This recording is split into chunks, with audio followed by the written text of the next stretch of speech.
দেশলাই কাঠি লিখেছেন কবি সুকান্ত ভট্টাচার্য। আমি একটা ছোট্ট দেশলাইয়ের কাঠি, এত নগণ্য হয়তো চোখেও পড়ি না, তবু যেন মুখে আমার উসখুস করছে বারুদ, বুকে আমার জ্বলে উঠবার দুরন্ত উচ্ছ্বাস।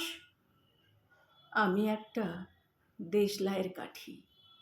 মনে আছে সেদিন হুলুস্থুলু বেঁধেছিল, ঘরের কোণে জ্বলে উঠেছিল আগুন, আমাকে অবজ্ঞা ভরে না নিভিয়ে ছুঁড়ে ফেলায়।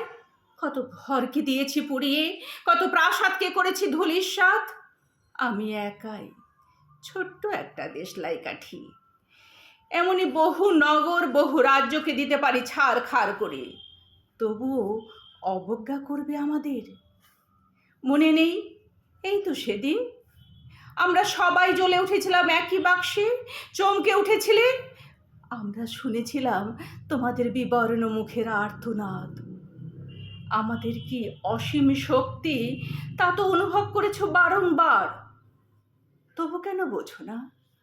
আমরা বন্দি থাকবো না তোমাদের পকেটে পকেটে, আমরা বেরিয়ে পড়বো, আমরা ছড়িয়ে পড়বো শহরে গঞ্জে গ্রামে, দিগন্ত থেকে দিগন্তে।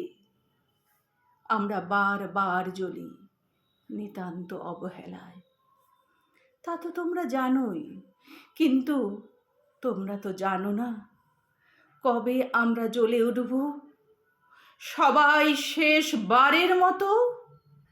নমস্কার।